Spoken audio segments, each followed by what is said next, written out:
Cierren los ojos por un momento. Imaginen un continente vasto, envuelto en el silencio de la noche. Un silencio que no es vacío, sino que está lleno de vida. El susurro del viento entre los pinos milenarios de los grandes bosques del este. El murmullo constante del agua de un gran río, el Mississippi, que fluye lentamente hacia el sur, dividiendo la tierra en dos mitades. Más allá, la hierba alta de las praderas se mece bajo un cielo infinito, salpicado de estrellas tan brillantes que parecen al alcance de la mano. Y aún más al oeste, las siluetas imponentes de las montañas rocosas se alzan como una muralla natural, guardianas de los secretos del tiempo. Este era el paisaje de América del Norte durante miles de años. Un mundo que no medía el tiempo en décadas o siglos, sino en el ciclo de las estaciones. En el paso de las generaciones y en las historias contadas al calor de una hoguera. No era una tierra vacía. Era un mosaico de pueblos, un tapiz de culturas, lenguas y tradiciones tan diverso como el propio paisaje. Cientos de naciones soberanas, cada una con su propia historia, su propia cosmogonía y su profunda conexión con el pedazo de mundo que habitaba. En los densos bosques del noreste, las naciones de la Confederación Iroquesa vivían en casas largas, gobernadas por complejos sistemas políticos de consenso y diplomacia. Sus sociedades se basaban en la agricultura del maíz, el frijol y la calabaza, las tres hermanas que sustentaban su civilización. A lo largo de los fértiles valles de los ríos del sureste, pueblos como los Cherokee, los Choctaw o los Creek habían construido grandes asentamientos con plazas ceremoniales y una vida social y religiosa rica y organizada. En las vastas llanuras centrales, la vida de muchas naciones giraba en torno al bisonte. Seguían las grandes manadas en sus migraciones estacionales, y cada parte del animal era utilizada con respeto y gratitud, proveyendo alimento, refugio, herramientas y vestimenta. Su existencia era un baile rítmico con la naturaleza. Y en los áridos y hermosos paisajes del suroeste, los pueblos vivían en aldeas de adobe de varios pisos, aferradas a los acantilados o extendidas por los valles, practicando una agricultura de irrigación que había sido perfeccionada a lo largo de incontables generaciones. Para todos estos pueblos, la tierra no era una mercancía. No era algo que se pudiera poseer, comprar o vender en el sentido que hoy entendemos. Era la fuente de la vida, un ente sagrado, la madre que nutría a todos sus hijos. Las fronteras no se dibujaban con cercas y escrituras, sino con ríos, montañas y acuerdos ancestrales entre pueblos. La relación con el territorio era de pertenencia mutua. Ellos pertenecían a la tierra tanto como la tierra les pertenecía a ellos, en un sentido espiritual y colectivo. Sin embargo, desde el este, un nuevo amanecer comenzaba a perfilarse en el horizonte. Un amanecer que traía consigo barcos con velas henchidas por vientos de otro mundo. Desde el siglo XVI, la presencia europea en las costas había sido una realidad. Primero como un goteo de exploradores, luego como pequeños y tenaces asentamientos que se aferraban a la franja atlántica. Para las naciones indígenas, estos recién llegados eran extraños, con costumbres, tecnologías y una visión del mundo radicalmente diferente. El contacto inicial fue complejo, una mezcla de curiosidad, comercio, cooperación y desconfianza. Los pueblos nativos compartieron su conocimiento sobre la tierra, sus técnicas de supervivencia y sus cultivos, elementos que fueron cruciales para la supervivencia de las primeras colonias europeas. A cambio, recibieron herramientas de metal, telas, armas de fuego y alcohol, bienes que transformaron sus economías y sus formas de vida, a veces para bien y otras, para mal. Pero junto con los bienes visibles, llegó un intercambio invisible y devastador. Enfermedades contra las cuales los pueblos de América no tenían inmunidad, como la viruela, el sarampión y la gripe, se extendieron como un fuego silencioso por el continente, a menudo viajando más rápido que los propios europeos. Poblaciones enteras fueron diezmadas, alterando para siempre el equilibrio demográfico y el poder de muchas naciones indígenas, mucho antes de que vieran a un colono cara a cara. A finales del siglo XVIII, el panorama político de la costa este cambió drásticamente. Las 13 colonias británicas se habían rebelado y, tras una larga guerra, habían dado a luz a una nueva nación, los Estados Unidos de América. En 1783, con la firma del Tratado de París, esta joven república no solo obtuvo su independencia, sino que también recibió de Gran Bretaña el control nominal sobre un vasto territorio que se extendía desde la costa atlántica hasta el río Mississippi. Sin embargo, este control era una ficción legal. La mayor parte de ese territorio seguía siendo el hogar soberano de docenas de naciones indígenas que no habían sido parte de ese tratado y que no reconocían la autoridad de esta nueva nación sobre sus tierras ancestrales. Para los líderes de los recién nacidos Estados Unidos, como George Washington o Thomas y Jefferson, el futuro y la prosperidad de su país dependían de la expansión hacia el oeste, hacia esas tierras fértiles y ricas en recursos. Aquí es donde dos visiones del mundo, dos formas de entender la existencia, entraron en una colisión inevitable. Para los estadounidenses, la tierra al oeste de los Apalaches era la frontera, una naturaleza salvaje que debía ser domesticada, civilizada y puesta en producción. Era un lienzo en blanco sobre el que proyectar sus sueños de libertad y propiedad individual. La tierra era un recurso económico, una oportunidad para que cada hombre pudiera tener su propia parcela, su propia granja y forjar su propio destino. Este ideal de la pequeña propiedad agraria era el pilar de su república. Para los Shawnee, los Miami, los Lenape y tantos otros pueblos que vivían en el valle del río Ohio, ese mismo territorio no era una naturaleza salvaje, sino su hogar. Un paisaje cultural lleno de lugares sagrados, cotos de caza ancestrales, rutas comerciales y cementerios donde descansaban sus antepasados. La idea de dividir la tierra en cuadrados perfectos con cercas y títulos de propiedad era tan ajena y absurda como intentar dividir el aire o el agua del río. Así, en los últimos años del siglo XVIII, la frontera se convirtió en una línea de fricción, un espacio de tensión constante.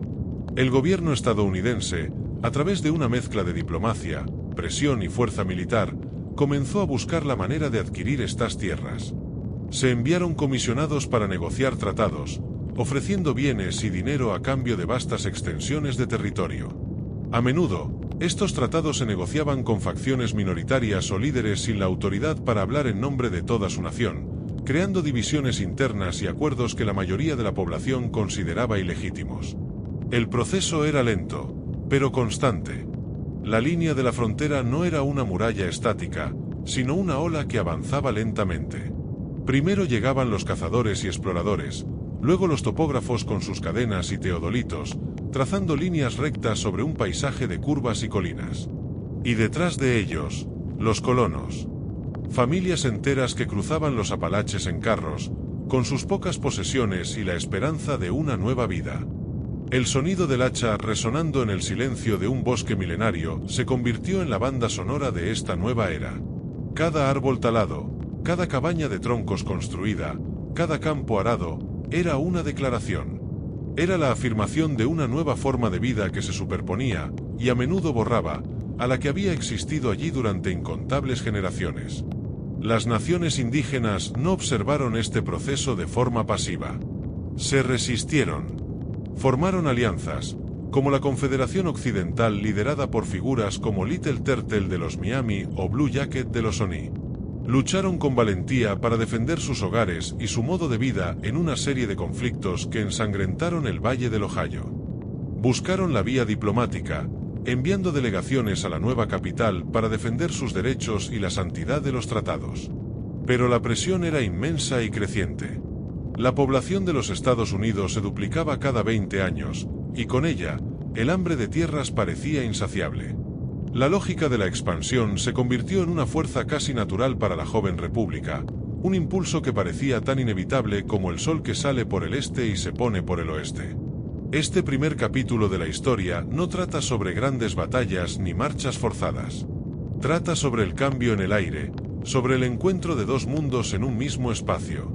Trata sobre las ideas y las creencias que sentaron las bases para todo lo que vendría después.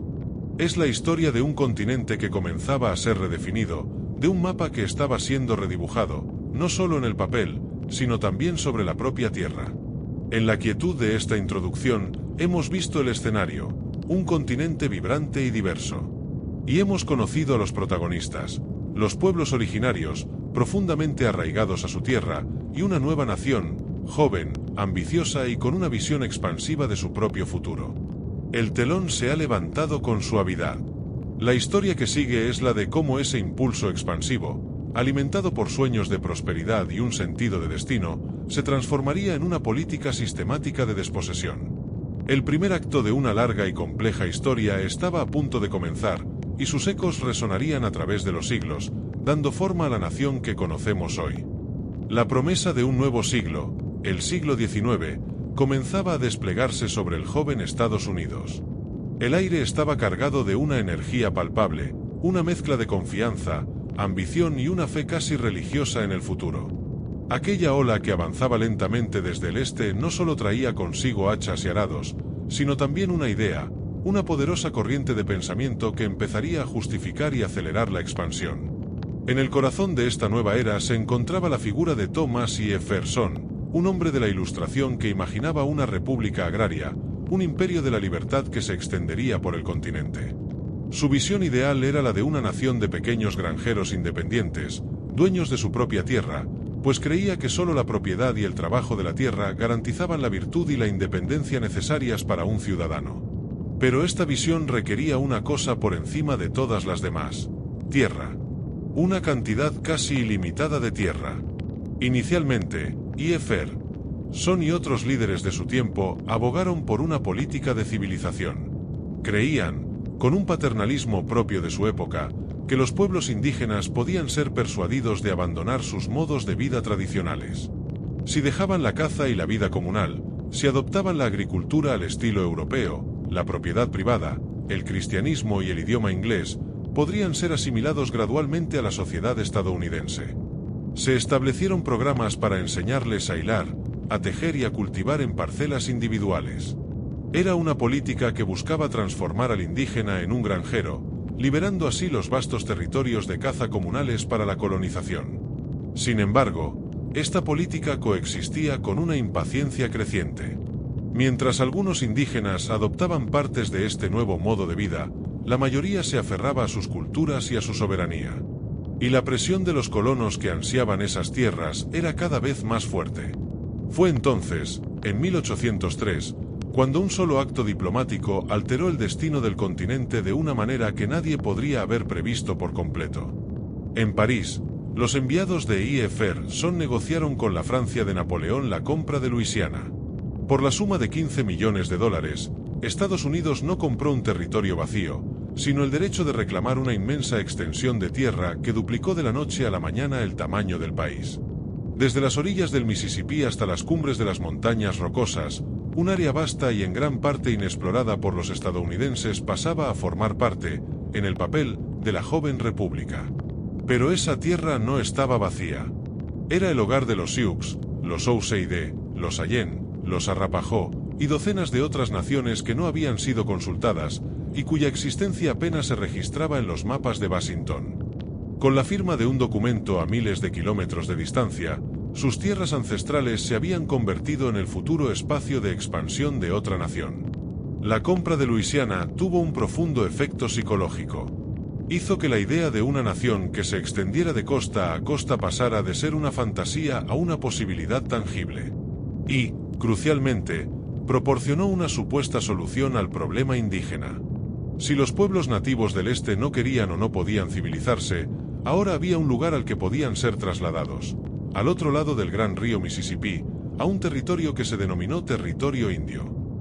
Así, la política dual de civilización o expulsión comenzó a tomar forma. El gobierno estadounidense presentaba a las naciones indígenas del este una elección sombría: o bien aceptaban la disolución de su identidad colectiva y se convertían en ciudadanos individuales bajo las leyes estadounidenses, o bien firmaban tratados para ceder sus tierras ancestrales a cambio de nuevas tierras en el oeste. Era una elección que, en realidad, no era tal. Detrás de la diplomacia y las promesas, se encontraba la amenaza implícita de la fuerza y la certeza de que el flujo de colonos no se detendría. En ningún lugar fue esta política aplicada con más intensidad que en el sureste. Allí vivían 5 grandes naciones: los Cherokee, los Choctaw, los Chickasaw, los Creek y los Seminola. Irónicamente, estos pueblos habían ido más lejos que ningunos otros en el camino de la civilización que el propio gobierno estadounidense les había propuesto. Adoptaron muchas de las costumbres de sus vecinos blancos, no por abandonar su identidad, sino como una estrategia para proteger su soberanía y demostrar que podían coexistir como naciones distintas y prósperas. Los Cherokee, en particular, lograron una transformación asombrosa. Desarrollaron granjas de estilo sureño, con cultivos comerciales y ganado. Construyeron caminos, operaron transbordadores y abrieron escuelas donde sus hijos aprendían a leer y escribir en inglés. En la década de 1820, un erudito cherokee llamado Sequoyah, que no sabía leer ni escribir en ningún otro idioma, inventó un silabario, un sistema de escritura para la lengua cherokee. Por primera vez en la historia, un pueblo indígena norteamericano podía leer y escribir en su propio idioma sin haberlo aprendido de los europeos. El impacto fue inmediato y profundo. La tasa de alfabetización entre los Cherokee se disparó. En 1827, la nación Cherokee adoptó una constitución escrita, inspirada en la de Estados Unidos, con un poder ejecutivo, un legislativo bicameral y un sistema judicial. Al año siguiente, comenzaron a publicar el Cherokee Phoenix, un periódico bilingüe en cherokee e inglés. Eran una república soberana y funcional, una sociedad que había demostrado una capacidad de adaptación y progreso que desmentía todos los estereotipos sobre los pueblos indígenas. Pero su éxito, en lugar de garantizar su lugar, se convirtió en su mayor amenaza. Para los colonos y los políticos del estado de Georgia, cuyas tierras rodeaban a la nación Cherokee, la existencia de una próspera y soberana nación indígena en su interior era una afrenta y un obstáculo. El hambre de tierras para el cultivo de algodón, el motor económico del sur, era insaciable. Y en 1828, el descubrimiento de oro en tierras cherokees selló su destino. Una fiebre del oro se desató, y miles de colonos invadieron ilegalmente el territorio cherokee, ignorando los tratados federales que garantizaban la soberanía de la nación. El estado de Georgia, en lugar de proteger a los Cherokee, se puso del lado de los invasores. Anuló las leyes cherokees, extendió su propia jurisdicción sobre el territorio y repartió las tierras indígenas mediante una lotería. La nación Cherokee no recurrió a la violencia, sino a la ley. Confiando en los tratados y en el sistema legal estadounidense, llevaron su caso hasta la Corte Suprema. En 1832, en el histórico fallo Buester contra Georgia, el presidente de la Corte, John Marshall, les dio la razón. Dictaminó que la nación Cherokee era una comunidad política distinta, y que las leyes de Georgia no tenían validez en su territorio. Fue una victoria legal rotunda. Sin embargo, la victoria fue hueca. El presidente en el poder era Andrew Jackson, un antiguo general que había construido su carrera política en las guerras contra los indígenas y que era un ferviente defensor de la expulsión. Ante la decisión de la Corte Suprema, Jackson se negó a hacerla cumplir. Sin el respaldo del poder ejecutivo, la sentencia del más alto tribunal del país se convirtió en papel mojado. El mensaje era claro: la ley no protegería a los pueblos indígenas si se interponía en el camino de la expansión. Con el fracaso de la vía legal, Jackson y sus aliados en el Congreso se movieron para dar una solución final al problema indígena del sureste. En 1830, tras un debate feroz y polarizado que dividió a la nación, el Congreso de los Estados Unidos aprobó la Ley de Traslado Forzoso de los Indios, conocida en inglés como el Indian Removal Act. La ley no ordenaba explícitamente la expulsión por la fuerza. En su lugar, autorizaba al presidente a negociar tratados con las naciones indígenas del este para intercambiar sus tierras por territorios al oeste del río Mississippi. Sobre el papel, el proceso era voluntario. Pero en la práctica, era una herramienta de coacción masiva. A las naciones indígenas se les dejó claro que no recibirían protección frente a los estados y los colonos, y que su única esperanza de sobrevivir como pueblo era aceptar el traslado. La aprobación de esta ley fue un punto de no retorno. Marcó el momento en que el gobierno de Estados Unidos adoptó oficialmente la expulsión como política central. El debate había terminado. Las piezas estaban en su lugar. Para los Cherokee, los Choctaw, los Creek y las demás naciones del sureste, el futuro que se cernía era oscuro e incierto. Habían jugado según las reglas de los estadounidenses y habían ganado, solo para descubrir que las reglas podían cambiarse. La ley estaba escrita. La tinta, seca. En los valles y colinas del sureste, una calma tensa se instaló sobre las granjas y los pueblos de las naciones indígenas. Era el silencio que precede al desplazamiento, el preludio a un viaje que marcaría para siempre la conciencia de una nación y la memoria de un pueblo. La maquinaria legal y política para el gran desarraigo estaba lista para ponerse en marcha. La ley de traslado forzoso de los indios ya no era un debate en los salones del Congreso. Era una realidad, un instrumento legal con el poder de redibujar el mapa humano del sureste del continente. Para las naciones que habían llamado a esas tierras su hogar desde tiempos inmemoriales, la ley se cernía como una tormenta en el horizonte, una promesa de desarraigo. La elección que se les presentaba era desoladora: firmar un tratado de cesión de tierras y marchar hacia el oeste, hacia lo desconocido, o quedarse y enfrentarse a la anulación de sus leyes, la invasión de sus tierras y la disolución de su identidad como pueblo. Los primeros en sentir todo el peso de esta nueva política fueron los Choctaw, en el actual estado de Mississippi. En 1830, bajo una inmensa presión, sus líderes firmaron el Tratado de Dancing Rabbit Creek. Fue el primer tratado de remoción concluido bajo la nueva ley. En él, cedían más de 40.000 kilómetros cuadrados de sus tierras ancestrales a cambio de un territorio de tamaño similar en el oeste, en lo que hoy es Oklahoma. El tratado ofrecía la opción de que algunos Choctaw pudieran permanecer en Mississippi como ciudadanos del estado, pero las condiciones para hacerlo eran tan difíciles y la hostilidad local tan grande, que muy pocos lo lograron. El traslado de los Choctaw, que comenzó en el otoño de 1831, debía ser un modelo de eficiencia y humanidad, según las promesas del gobierno. En cambio, se convirtió en un presagio del caos y el sufrimiento que estaban por venir. El gobierno estadounidense, responsable de organizar el traslado, subestimó gravemente los recursos necesarios. La logística falló estrepitosamente. Los alimentos eran escasos y de mala calidad, las mantas y la ropa de abrigo insuficientes, y la atención médica prácticamente inexistente. Lo que siguió fue un éxodo caótico y desolador en pleno invierno. Miles de hombres, mujeres y niños, muchos de ellos a pie, lucharon por avanzar a través del lodo helado y la nieve. Un invierno de una dureza inusual se sumó a la miseria.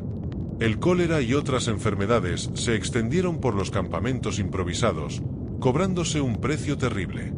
Un observador de la época describió la escena como un rastro de dolor, con los débiles y los enfermos cayendo a lo largo del camino. La experiencia fue tan traumática que un líder Choctaw la describió como un camino de lágrimas y muerte, acuñando sin saberlo una frase que resonaría a través de la historia.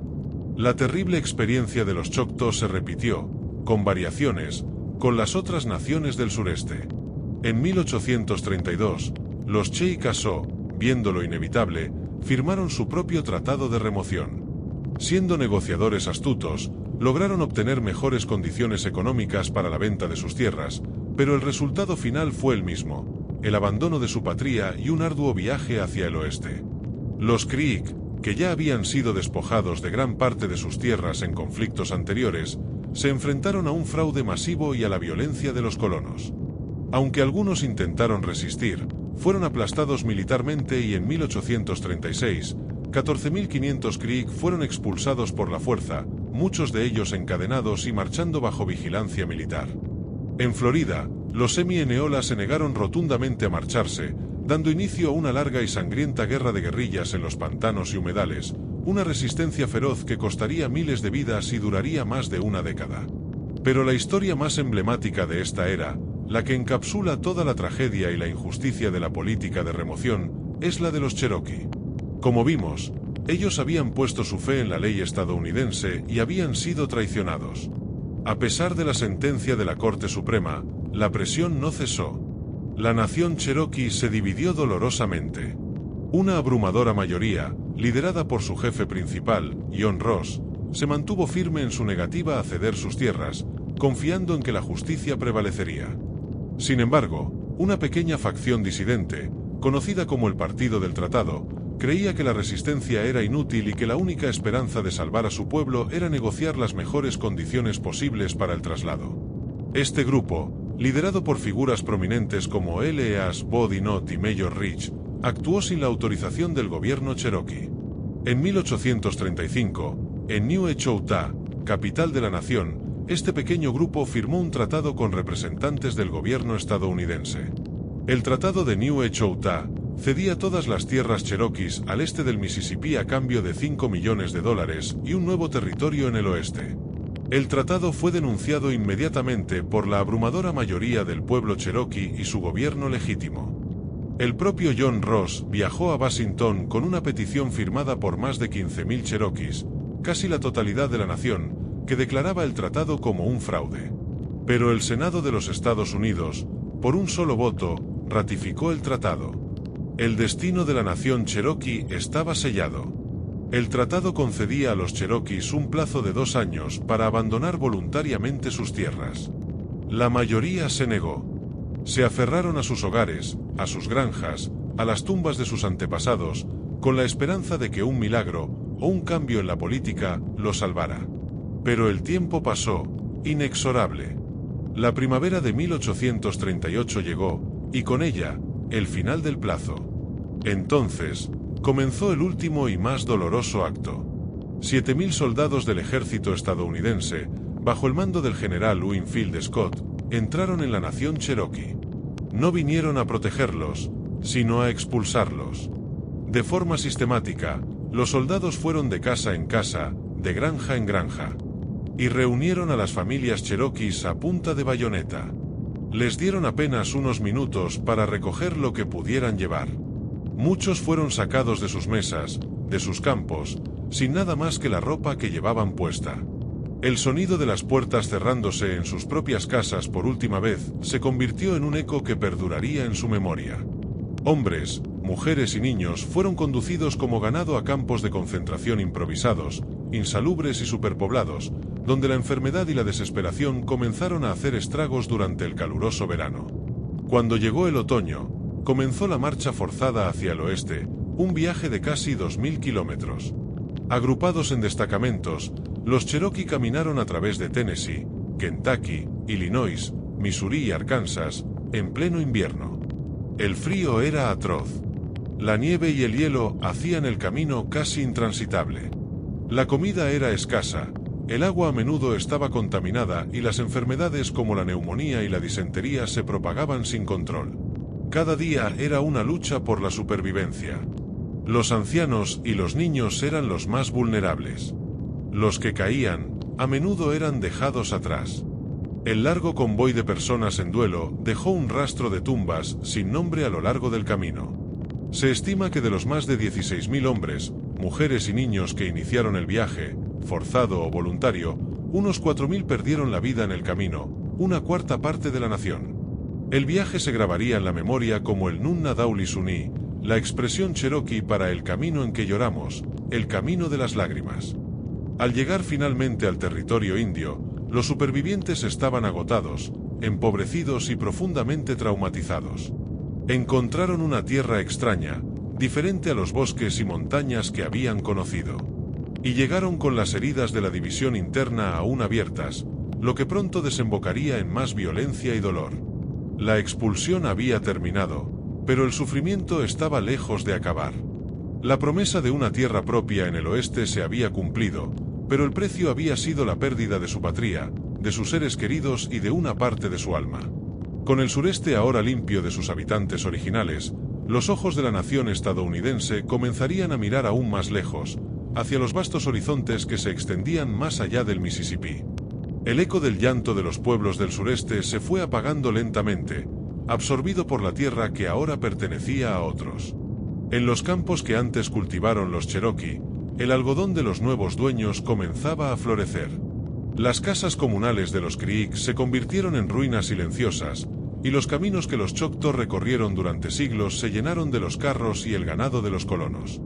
El sureste de Estados Unidos había sido vaciado y redibujado.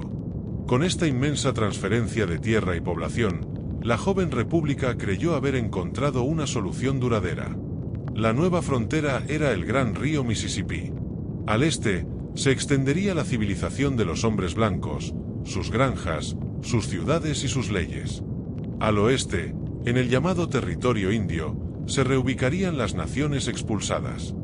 Se trazó una línea imaginaria, la frontera permanente, que corría de norte a sur, desde los bosques de Wisconsin hasta las llanuras de Texas. Se prometió, en los términos más solemnes, que esta frontera sería inviolable, que la tierra al oeste de esa línea pertenecería a los pueblos indígenas mientras la hierba crezca y los ríos corran. Durante un breve periodo, pareció que esta política podría funcionar. Gran parte del territorio al oeste del Mississippi era conocido por los estadounidenses como el Gran Desierto Americano. Los primeros exploradores lo habían descrito como una vasta extensión de praderas áridas, inadecuadas para la agricultura y, por lo tanto, sin valor para el colono. Parecía el lugar perfecto para crear una gran reserva india, un espacio donde los pueblos nativos podrían vivir a su manera, sin interferir con el progreso de los Estados Unidos. Pero este desierto no estaba vacío, ni era estéril. Era el corazón de un mundo completamente diferente. Era el dominio de las grandes naciones de las llanuras, los Sioux, los Cheyenne, los Arapaho, los Comanche, los Kiowa. Durante generaciones, sus vidas habían estado intrínsecamente ligadas al bisonte. Estas sociedades nómadas o seminómadas seguían las migraciones de las inmensas manadas que cubrían la pradera como una marea oscura. El bisonte les proporcionaba todo: carne para alimentarse, pieles para sus tipis y su ropa, huesos para sus herramientas, y un centro espiritual para su universo. Eran jinetes magistrales, guerreros formidables y amos de un vasto dominio de hierba y cielo. La llegada de las tribus del este, desplazadas y empobrecidas, a los bordes de este mundo creó nuevas tensiones. Pero la verdadera amenaza a la frontera permanente no provino de los conflictos entre tribus, sino, una vez más, del este. La línea que se había prometido como eterna, resultó ser poco más que un trazo provisional en la arena. La primera grieta en esta frontera no la abrió un ejército, sino el comercio. Los cazadores de pieles y los comerciantes, hombres solitarios y curtidos conocidos como Mountain Men, ya se habían adentrado profundamente en las montañas rocosas, estableciendo puestos comerciales y relaciones complejas con las tribus locales. No buscaban conquistar, sino comerciar, pero su presencia fue un presagio. Luego, en las décadas de 1830 y 1840, comenzaron a abrirse nuevas rutas que atravesaban el corazón del territorio indio. Eran finos hilos de polvo que se extendían hacia el horizonte. El camino de Santa Fe conectaba Missouri con los mercados de Nuevo México, que entonces era territorio mexicano. El camino de Oregón se convirtió en la principal autopista para una nueva clase de emigrantes, familias de pioneros que no buscaban comerciar, sino establecerse en las fértiles tierras del valle de Willamette, en la lejana costa del Pacífico. Más tarde, el camino de California llevaría a los buscadores de oro hacia el oeste. Estas caravanas de carretas no pretendían asentarse en las llanuras. Su objetivo era cruzarlas. Pero su paso era como el de un río lento y constante que altera el paisaje a su paso. Los miles de bueyes y caballos que tiraban de las carretas consumían la hierba y el agua de la que dependían los bisontes. Las caravanas interrumpían las rutas migratorias de las manadas, haciendo la caza más difícil para las tribus. Y, como siempre, traían consigo enfermedades que devastaban a las poblaciones nativas, que no tenían inmunidad. Mientras estas caravanas rodaban hacia el oeste, en las ciudades del este crecía una nueva y poderosa idea. Era más que una política, era una filosofía, una fe. Se manifestó en los periódicos, en los discursos de los políticos y en las conversaciones cotidianas. En 1845, un periodista llamado John O'Sullivan finalmente le dio un nombre. Lo llamó el Destino Manifiesto. El Destino Manifiesto era la creencia de que Estados Unidos no solo tenía el derecho, sino el deber ordenado por la providencia, de expandirse por todo el continente norteamericano. Era una idea profundamente arraigada en un sentimiento de superioridad cultural, racial y religiosa. Sostenía que la democracia estadounidense, su forma de vida y su religión protestante eran inherentemente superiores a las culturas de los pueblos indígenas y de los mexicanos católicos. Por lo tanto, la expansión no era un acto de conquista, sino la benévola extensión de la libertad y la civilización a tierras oscuras. Esta ideología transformó la expansión de una cuestión de política económica a una misión casi sagrada. Justificaba la eliminación de cualquier obstáculo que se interpusiera en su camino. Los tratados con las naciones indígenas, que ya habían sido violados repetidamente, ahora se veían como meros impedimentos temporales para el cumplimiento de un destino nacional. La frontera permanente se convirtió en un concepto obsoleto. ¿Cómo podría una simple línea en un mapa detener el avance de la voluntad de Dios y la marcha del progreso? El Destino Manifiesto miraba más allá del territorio indio. Sus ojos estaban puestos en objetivos mucho más grandes. Miraba hacia Texas, que se había independizado de México y cuya anexión era un tema de debate candente. Miraba hacia el territorio de Oregón, administrado conjuntamente con Gran Bretaña, y reclamaba todo el territorio hasta la latitud 54 grados 40 minutos. Y miraba hacia el oeste, hacia las provincias mexicanas de Nuevo México y California, con sus puertos de aguas profundas en el Pacífico. El gran desierto americano ya no se veía como un páramo inútil. Los relatos de los viajeros y exploradores comenzaban a pintarlo como un futuro jardín, una tierra que solo esperaba el arado del granjero estadounidense para revelar su fertilidad. La idea de un continente que perteneciera a una sola nación, de océano a océano, se apoderó de la imaginación popular.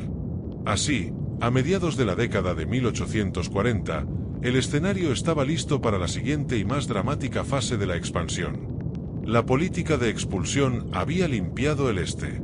La ideología del Destino Manifiesto proporcionaba la justificación moral y espiritual para conquistar el resto.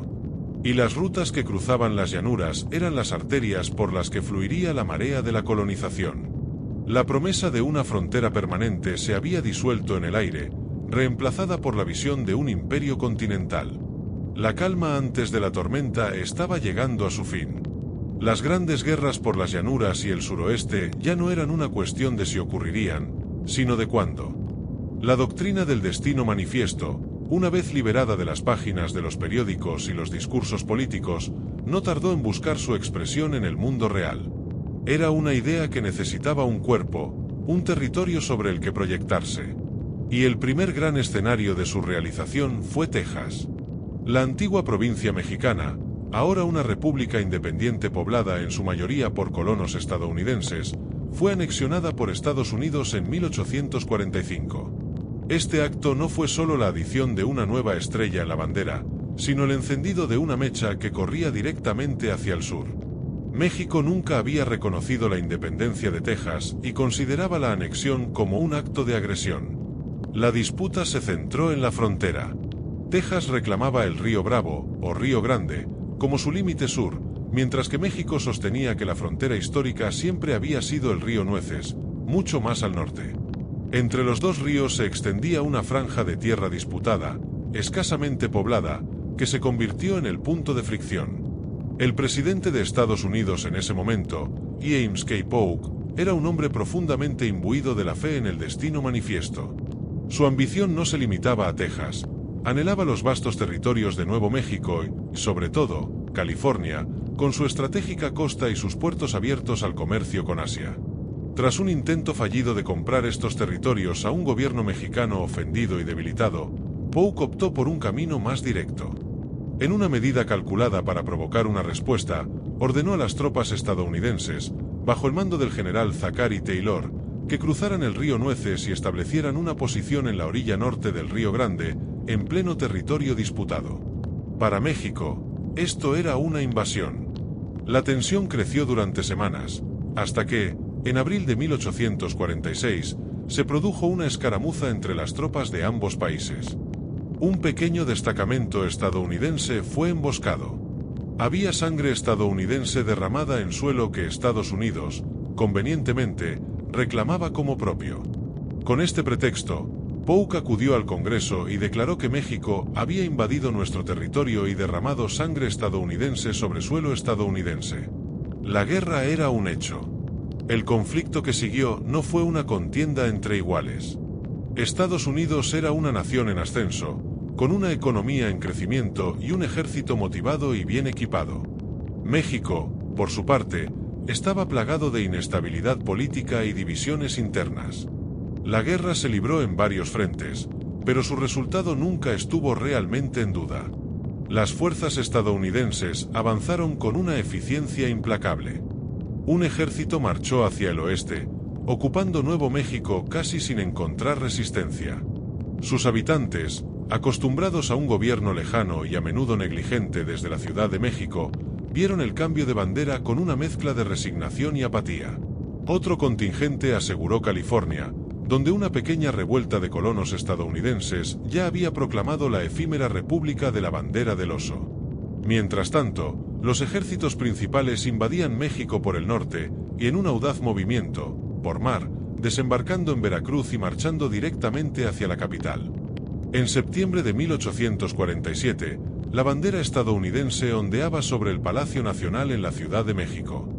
La guerra terminó oficialmente en febrero de 1848 con la firma del Tratado de Guadalupe Hidalgo. Los términos fueron dictados por el vencedor.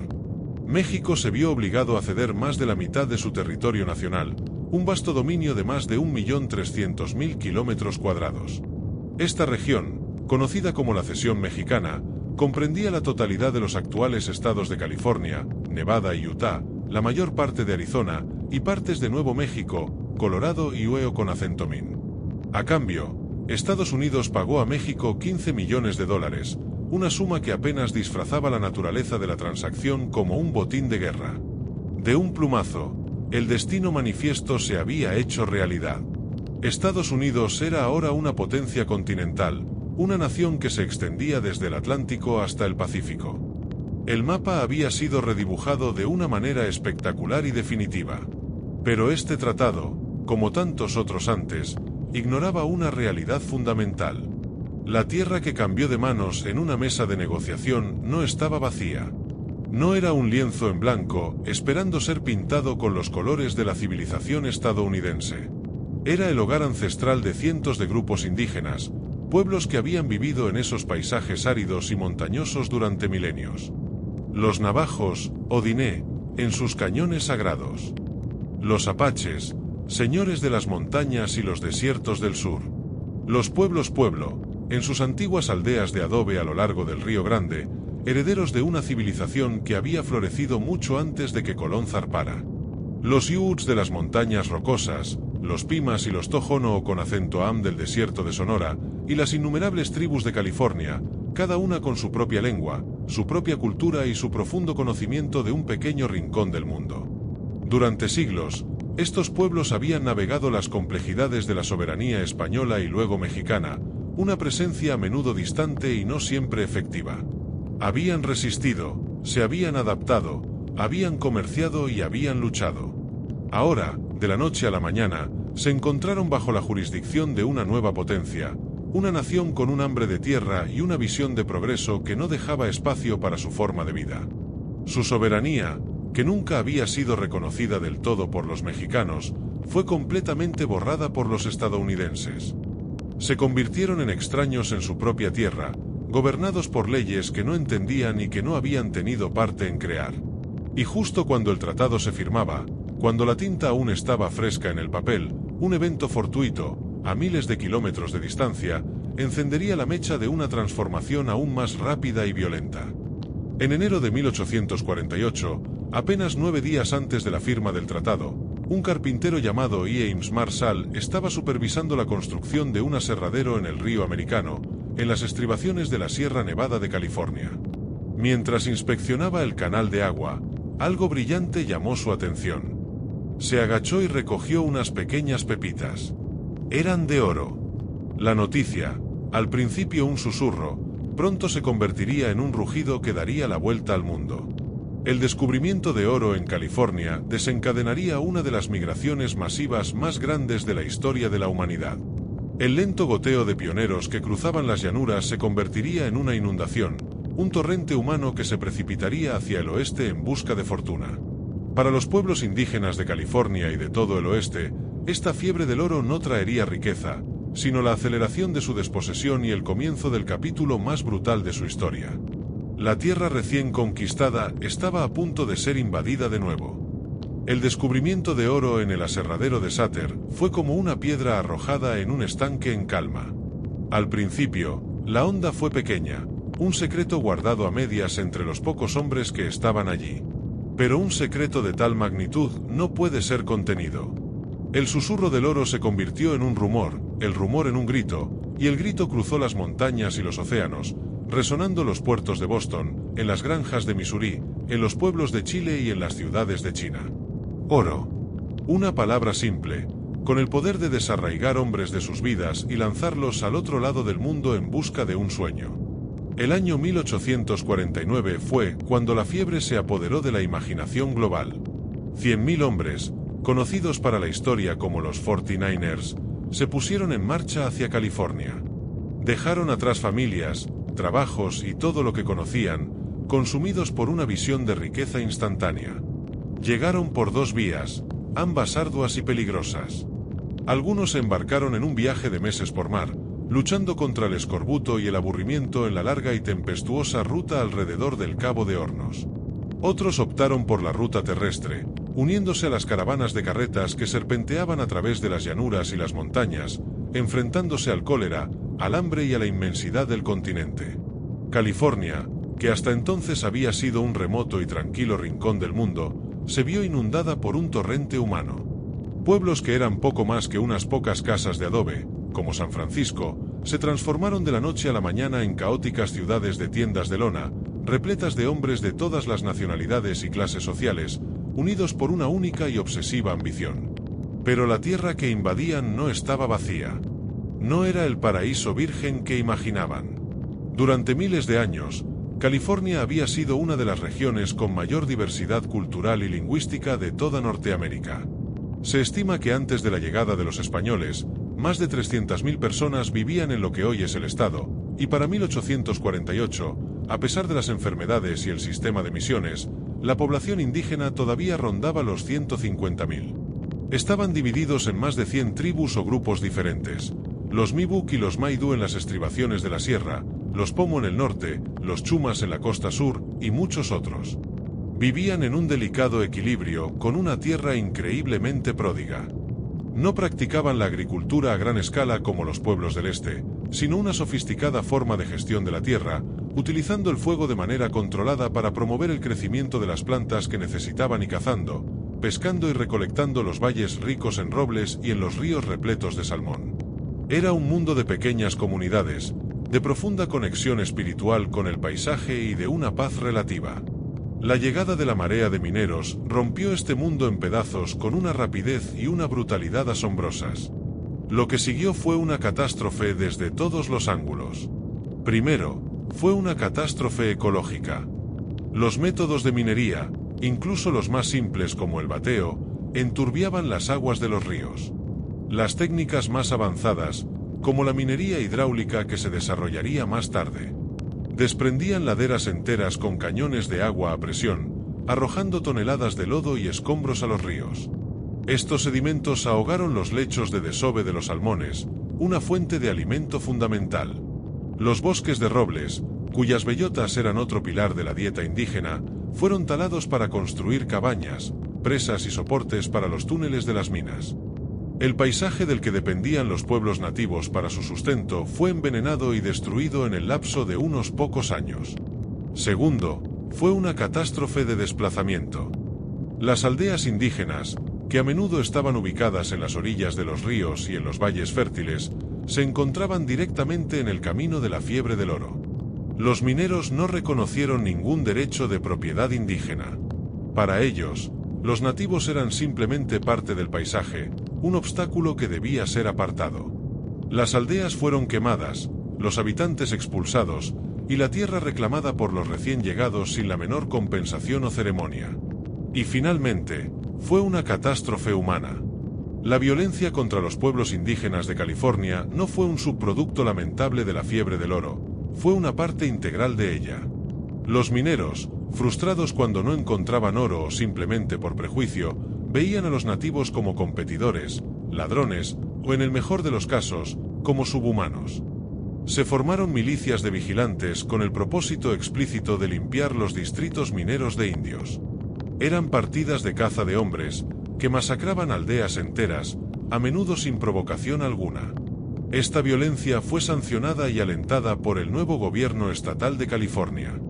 Se aprobaron leyes que permitían la captura y el trabajo forzado de cualquier indígena que no pudiera demostrar que tenía un empleo. Se negaron a los nativos el derecho a testificar en los tribunales, lo que significaba que no tenían ningún recurso legal contra la violencia o el robo. El propio Estado llegó a ofrecer recompensas por las cabelleras de indios y a reembolsar a las milicias por los gastos de sus expediciones punitivas.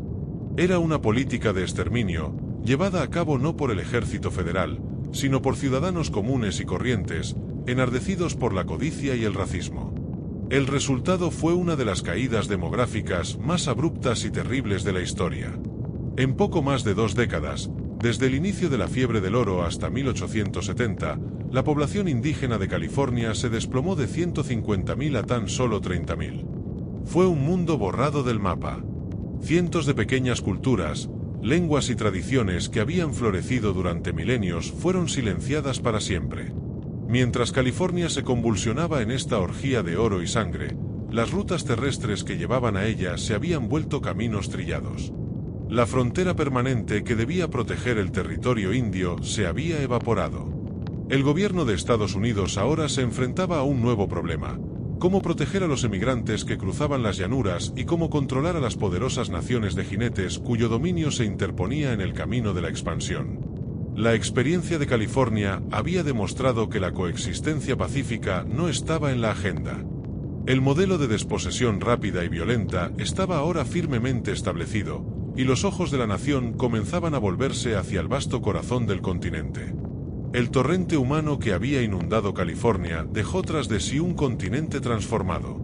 Las finas líneas de polvo que eran los caminos de los pioneros se habían convertido en rutas permanentes, arterias que bombeaban el flujo de la expansión hacia el corazón de América. Y ese corazón era un vasto océano de hierba, las grandes llanuras. Durante siglos, este había sido el dominio de algunas de las culturas más dinámicas y formidables del continente. Era un mundo definido por 2 seres, el bisonte y el caballo. La llegada del caballo, traído por los españoles y extendido hacia el norte, había revolucionado la vida en las llanuras. Los pueblos que antes eran agricultores sedentarios o cazadores a pie se convirtieron en magníficos jinetes, en naciones nómadas cuyo poder y riqueza se medían en caballos. Los Lakota Sioux, los Cheyenne, los Arapaho, los Comanche, los Kiowa, su universo giraba en torno al bisonte. Seguían las migraciones de las manadas, que se contaban por millones y que se movían por la pradera como una única entidad viviente. El bisonte era su supermercado, su ferretería y su iglesia. Les daba la carne que los alimentaba, las pieles que los vestían y abrigaban sus tipis, los huesos y tendones para sus herramientas y armas, y el centro de su vida espiritual. Ser un pueblo de las llanuras era ser un pueblo del bisonte. Su vida era un ciclo de libertad, movilidad y una profunda conexión con el ritmo de ese paisaje infinito de cielo y hierba.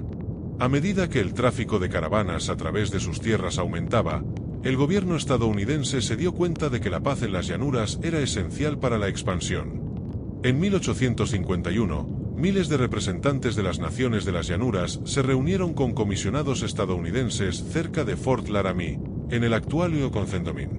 El objetivo del gobierno no era todavía apoderarse de la tierra, sino garantizar el paso seguro de los emigrantes. El Tratado de Fort Laramie fue un hito.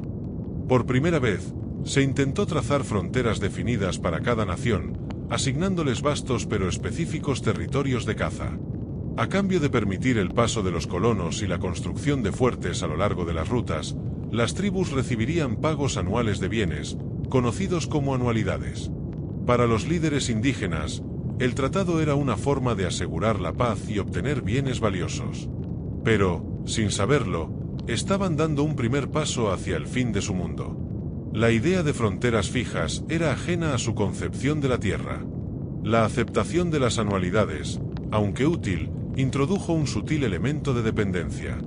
Y los líderes que firmaron a menudo no tenían la autoridad para obligar a todas las bandas independientes de su nación, lo que creaba una fuente constante de futuros malentendidos. La paz que se firmó en Fort Laramie era frágil. Pequeños incidentes, una vaca perdida de una caravana, una disputa entre jóvenes guerreros y soldados, podían escalar rápidamente hasta convertirse en violencia. La presencia creciente del ejército en los fuertes era una fuente constante de tensión. Y el flujo interminable de carretas continuaba alterando las manadas de bisontes y agotando los recursos a lo largo de los senderos. El mundo de las llanuras estaba siendo presionado desde todas partes. La verdadera fuerza que rompería este mundo no sería, sin embargo, un ejército de soldados, sino una máquina de hierro. Tras el fin de la guerra civil, la nación, ahora unida de nuevo, se embarcó en su proyecto de ingeniería más ambicioso hasta la fecha: el ferrocarril transcontinental. Se trataba de unir las costas, de atar el continente con rieles de acero. El ferrocarril era la encarnación del progreso y la tecnología del siglo XIX, una fuerza imparable. Para las naciones de las llanuras, el ferrocarril fue una sentencia de muerte. Primero, porque trajo a los colonos en cantidades nunca antes vistas. Ya no eran viajeros de paso, eran granjeros, ganaderos y especuladores que venían para quedarse, para cercar la tierra y convertir la pradera en un tablero de ajedrez de propiedades privadas. Segundo, porque los rieles, al cortar a través del corazón de las llanuras, dividieron la gran manada de bisontes en dos, una manada del norte y una del sur. Esto las hizo más vulnerables, más fáciles de cazar y controlar. Y tercero, y más devastador, el ferrocarril creó una industria. Por primera vez, era posible cazar bisontes a escala industrial y enviar sus pieles a los mercados del este, donde tenían una gran demanda para hacer correas de maquinaria y abrigos. Así comenzó lo que se conoce como la Gran Matanza. No fue una cacería por sustento, sino una matanza por lucro. Grupos de cazadores profesionales, armados con potentes rifles de largo alcance, se extendieron por las llanuras. Un buen cazador podía matar a más de 100 bisontes en un solo día, a menudo sin moverse de su sitio, derribando los animales uno por uno mientras el resto de la manada, confundida, permanecía quieta. Lo que siguió fue un espectáculo de destrucción a una escala difícil de imaginar. Los cazadores tomaban solo la piel y a veces la lengua, y dejaban el resto del enorme cuerpo para que se pudriera bajo el sol. Los trenes a menudo tenían que detenerse porque las vías estaban cubiertas por inmensas manadas. Los pasajeros disparaban desde las ventanillas por deporte, dejando un rastro de cadáveres a lo largo de la ruta. En pocos años, las llanuras se convirtieron en un vasto cementerio. El paisaje estaba sembrado de millones de esqueletos blanqueados por el sol, un testimonio silencioso de la masacre. Esta destrucción no fue solo el resultado de la codicia del mercado. Fue una política deliberada, alentada por el ejército. Comandantes como UI con acento liam tecumse sermán y FI con acento lip SHE con acento ridán entendieron perfectamente la ecuación. Sabían que mientras existiera el bisonte, los pueblos de las llanuras podrían resistir. Su libertad, su cultura y su capacidad de luchar dependían de él. SHE con acento ridán fue famoso por decir que los cazadores de bisontes habían hecho más para resolver el problema indio que todo el ejército en 30 años. Dejad que maten, desuellen y vendan hasta que el búfalo sea exterminado, declaró. Era una guerra librada no con balas contra hombres, sino con balas contra la fuente misma de la vida. Para finales de la década de 1870, la gran matanza había terminado, simplemente porque ya casi no quedaban bisontes que matar. De una población estimada de 30 a 60 millones, solo quedaban unos pocos cientos, escondidos en rincones remotos. Con la desaparición del bisonte, la base económica, cultural y espiritual de las naciones de las llanuras se derrumbó. La libertad del horizonte infinito se había ido. El hambre y la desesperación se instalaron en los campamentos. El universo que había girado en torno al bisonte se había detenido. Ahora, debilitados y acorralados, se enfrentarían a la fase final de la conquista, las guerras de las reservas. Con la hierba de las llanuras manchada por la sangre de millones de bisontes, y con el esqueleto de su mundo yaciendo blanqueado bajo el sol, los pueblos nativos se enfrentaron a un nuevo y último capítulo de la conquista. La política del gobierno estadounidense, que antes buscaba el paso seguro a través de sus tierras, ahora buscaba la posesión total de esas mismas tierras. El objetivo ya no era la coexistencia, sino la concentración. La solución final a lo que se llamaba el problema indio fue el sistema de reservas. La idea era simple y brutalmente práctica: confinar a cada nación en una pequeña y bien definida porción de tierra, a menudo en las áreas menos deseables, lejos de las rutas del ferrocarril y de las tierras aptas para la colonización. Dentro de estas reservas, se esperaba que abandonaran su cultura nómada. Se les prohibiría cazar, Se les impediría practicar sus ceremonias religiosas y se les obligaría a convertirse en granjeros al estilo de los blancos, dependientes de las raciones del gobierno para su supervivencia. Era una prisión al aire libre, diseñada para desmantelar su identidad y quebrar su espíritu. Naturalmente, esta política fue recibida con resistencia. Para un guerrero que había conocido la libertad sin límites de las llanuras, la idea de ser confinado a una parcela de tierra y depender de la caridad de sus conquistadores era un destino peor que la muerte. Esto dio lugar a un trágico y repetitivo ciclo de conflicto que se conoce como las guerras indias. El patrón era casi siempre el mismo. Una banda, enfrentada al hambre, la enfermedad y la humillación en la reserva, decidía marcharse. Buscaban bisontes que ya no existían, o simplemente intentaban reclamar un vestigio de su antigua libertad. El ejército era entonces enviado con órdenes de localizarlos y forzarlos a regresar, por cualquier medio necesario. Se producían enfrentamientos, a veces pequeñas escaramuzas, a veces grandes batallas. Aunque los guerreros de las llanuras eran luchadores formidables, se enfrentaban a un enemigo con recursos casi ilimitados. El ejército adoptó una estrategia de guerra total. Atacaban los campamentos durante los duros meses de invierno, cuando las familias eran más vulnerables. Destruían sus refugios, sus escasas provisiones de alimentos y capturaban sus manadas de caballos, su único capital. Cada victoria indígena, por brillante que fuera, solo provocaba una respuesta más masiva y decidida por parte del gobierno estadounidense. El conflicto más famoso de esta era fue la Gran Guerra Sioux de 1876. Su origen se encontraba, una vez más, en la fiebre del oro. El Tratado de Fort Laramie de 1868 había garantizado a los Lakota la posesión eterna de las Colinas Negras, o Paja Sapa, una tierra que consideraban el corazón del mundo, un lugar sagrado. Pero cuando una expedición militar liderada por el teniente coronel George Armstrong Custer confirmó la presencia de oro, una avalancha de mineros invadió ilegalmente este territorio sagrado. El gobierno intentó comprar las Colinas Negras, pero los líderes Lakota, como Toro Sentado y Caballo Loco, se negaron rotundamente. En respuesta, el gobierno declaró hostiles a todas las bandas que no se presentaran en sus agencias de la reserva antes de una fecha límite en pleno invierno, un ultimátum imposible de cumplir. Era el pretexto que necesitaban para la guerra.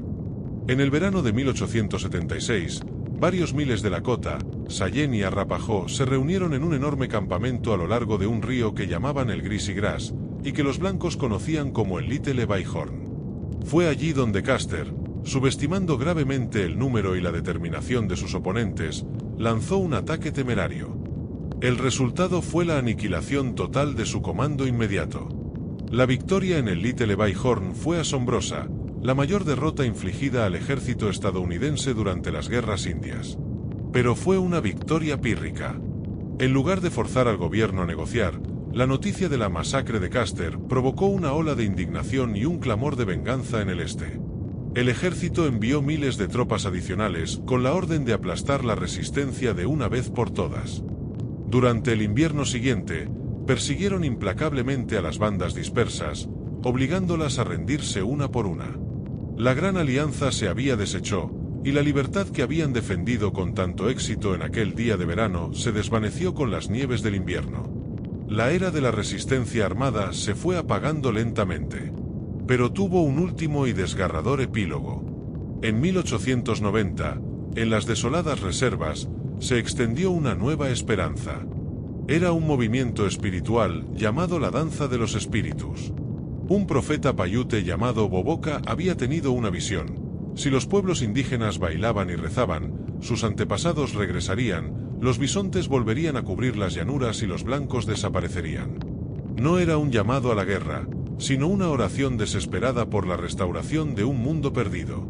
La danza se extendió como un reguero de pólvora entre los Lakota, aterrorizando a los agentes del gobierno que la veían como el preludio de un levantamiento. La tensión culminó en diciembre de 1890. Una banda de Lakota Minneconjou, liderada por el jefe Bigfoot, que estaba enfermo, fue interceptada por el 7º de Caballería, el antiguo regimiento de Custer. Fueron escoltados a un campamento en el arroyo de Wounded Knee. A la mañana siguiente, Los soldados rodearon el campamento y comenzaron a desarmar a los guerreros. En la tensión del momento, un disparo sonó. Nadie sabe con certeza quién disparó primero, pero fue la señal que los soldados esperaban. Desde las colinas circundantes, los cañones Hotchkiss de disparo rápido abrieron fuego sobre el campamento, desgarrando los tipis y a la gente que había dentro.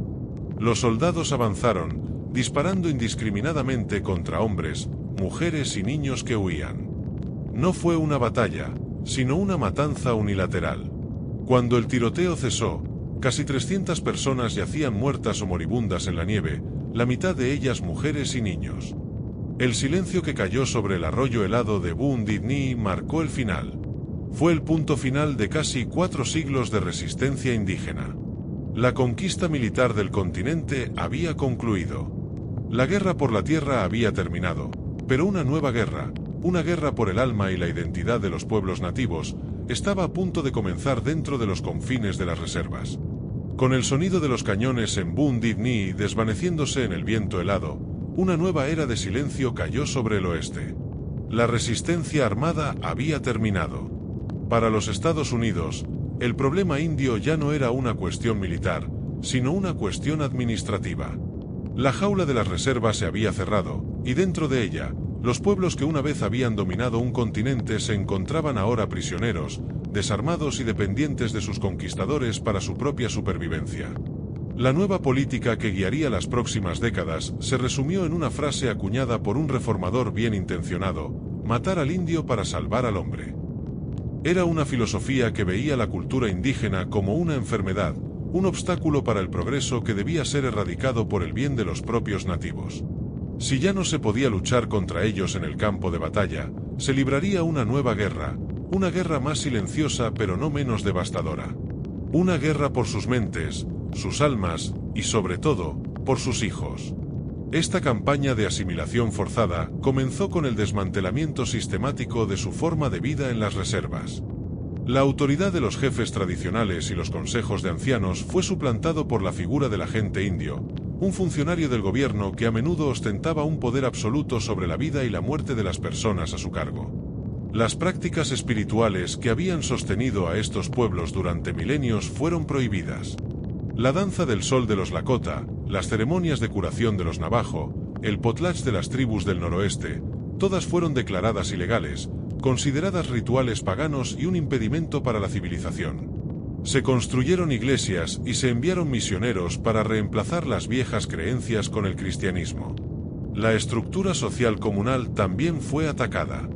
Se desalentó la vida en familias extensas y se presionó a las personas para que vivieran en granjas unifamiliares, como sus vecinos blancos, a menudo en tierras áridas e inadecuadas para la agricultura que se les había asignado.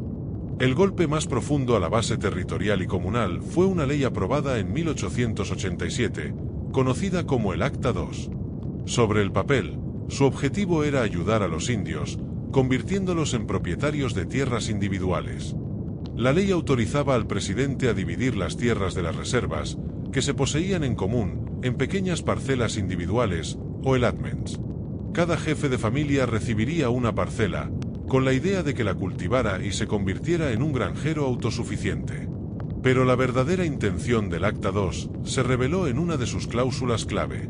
Una vez que se hubieran distribuido las parcelas a las familias, las vastas extensiones de tierras sobrantes de la reserva serían declaradas excedentes y podrían ser vendidas por el gobierno a colonos blancos y a corporaciones madereras o ferroviarias. El resultado fue una catástrofe legalizada. Entre 1887 y 1934, año en que la política fue revertida, las tierras en manos de los pueblos indígenas se redujeron de unos 138 millones de acres a solo 48 millones. Fue la última gran desposesión, llevada a cabo no con armas, sino con la pluma de un legislador y la cadena de un agrimensor. Sin embargo, el arma más poderosa en el arsenal de la asimilación no fue la ley ni la religión, sino la educación. El gobierno estableció un sistema de internados, o boarding school Z, lejos de las reservas. El objetivo era explícito: sacar a los niños de sus hogares y de la influencia de sus familias y su cultura, y reprogramarlos. A menudo, los niños eran arrebatados de sus padres por la fuerza. Al llegar a la escuela, Comenzaba el proceso de transformación. Les cortaban el pelo largo, un acto de profunda humillación y vergüenza en muchas culturas nativas. Les quitaban sus ropas tradicionales y los vestían con uniformes de estilo militar. Se les prohibía, bajo amenaza de severos castigos físicos, hablar su lengua materna. El silencio forzado de sus propias lenguas fue una de las heridas más profundas. El currículo estaba diseñado para inculcar los valores de la sociedad blanca. Aprendían a leer y escribir en inglés, estudiaban una versión de la historia estadounidense que glorificaba a sus conquistadores y eran adoctrinados en el cristianismo.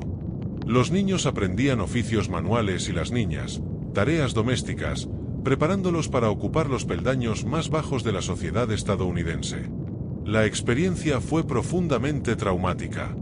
Aislados de todo lo que conocían y amaban, los niños sufrían de soledad, abuso y enfermedades. Quedaron atrapados entre dos mundos.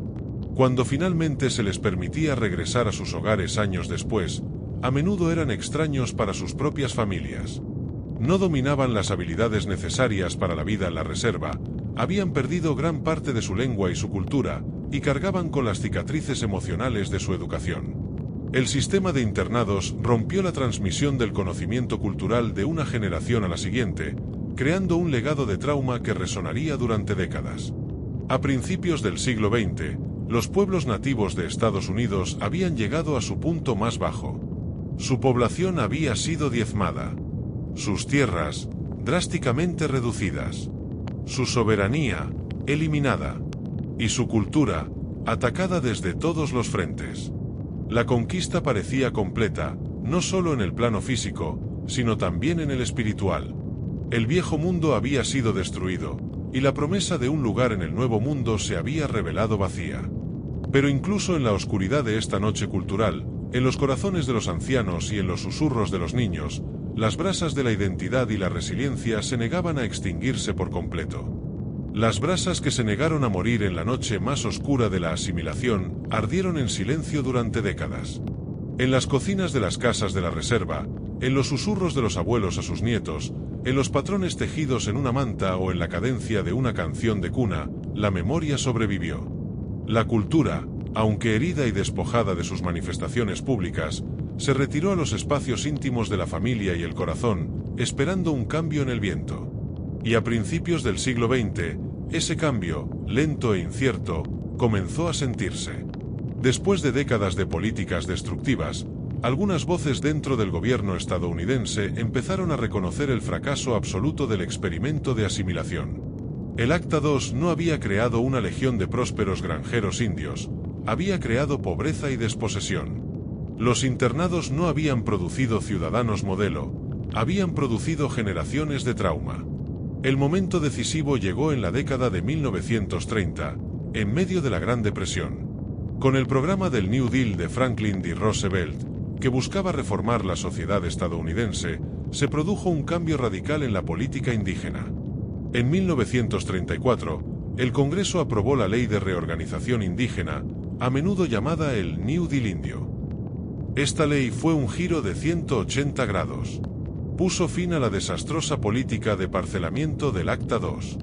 Detuvo la venta de tierras tribales y comenzó a promover la restauración de una base territorial para las naciones indígenas. Y, lo más importante, alentó a las tribus a reorganizar sus propios gobiernos y a redactar sus propias constituciones, reconociendo su derecho a la autodeterminación interna. No fue una panacea. No devolvió todo lo que se había perdido. Pero fue un reconocimiento crucial. Por primera vez, la política oficial de Estados Unidos se alejaba de la destrucción de la cultura tribal y se movía hacia su preservación y su autogobierno. La larga guerra contra la identidad indígena había llegado, al menos oficialmente, a una tregua. El camino desde entonces no ha sido una línea recta. Hubo retrocesos, como las políticas de terminación de la década de 1950, que buscaron nuevamente disolver las tribus y su relación con el gobierno federal. Pero la puerta que se había abierto en 1934 nunca se cerró del todo. A partir de los años 60, una nueva generación de líderes indígenas, muchos de ellos educados en los mismos internados que intentaron borrar su identidad, comenzaron a alzar la voz. No con arcos y flechas, sino con libros de derecho y discursos elocuentes, exigiendo los derechos que los tratados les habían prometido. Fue una reafirmación de la soberanía, una declaración de que no eran reliquias del pasado, sino naciones vivas con un futuro. Hoy, la historia que hemos recorrido en esta larga noche no es una historia muerta que se encuentra solo en los libros. Es un paisaje vivo, lleno de ecos y de presencias. Las naciones que fueron declaradas extintas, sobreviven. Las lenguas que fueron silenciadas en las aulas de los internados, ahora se enseñan en escuelas de inmersión, en un esfuerzo heroico por revivir lo que casi se perdió. Las ceremonias que fueron prohibidas y practicadas en secreto, ahora se celebran de nuevo bajo el cielo abierto. La conexión con la Tierra, el centro de su universo, permanece. Aunque gran parte de ella fue arrebatada, los nombres sagrados de las montañas, los ríos y los valles persisten. Las colinas negras siguen siendo Paja Sapa. El río Little Bayhorn sigue siendo el Greasy Grass. La lucha por proteger estas tierras y sus recursos continúa, no en campos de batalla, sino en tribunales, en consejos tribales y en el corazón de cada nueva generación. Por supuesto, las cicatrices de la historia son profundas y visibles. La pobreza, la enfermedad y los problemas sociales que afectan a muchas comunidades indígenas hoy en día no son el resultado de un fracaso cultural, sino el legado directo de siglos de desposesión, de tratados rotos y de un trauma intergeneracional deliberadamente infligido. La conquista de Estados Unidos hacia el oeste no fue un proceso pacífico ni inevitable. Fue una historia de violencia, de promesas incumplidas y de una pérdida incalculable. Y así, nuestro viaje a través del tiempo llega a su fin. Hemos recorrido un continente, desde los densos bosques del este hasta las costas del Pacífico. Hemos visto el ascenso y la caída de mundos. Hemos escuchado el eco de las marchas forzadas y el susurro de las lenguas que se niegan a desaparecer. Si escuchan con atención en el silencio de la noche, tal vez puedan oírlo. El murmullo de la historia, tejido en el paisaje de la nación. No es un ruido fuerte o airado, sino una corriente subterránea, constante y profunda. Es un recordatorio de que debajo de las carreteras y las ciudades, debajo de las granjas y las cercas, la tierra recuerda. Y en ese recuerdo, en el reconocimiento de esta larga y compleja historia, reside la posibilidad de la comprensión y quizás, con el tiempo, de la sanación. La noche es profunda, y la historia, como un río, sigue su curso.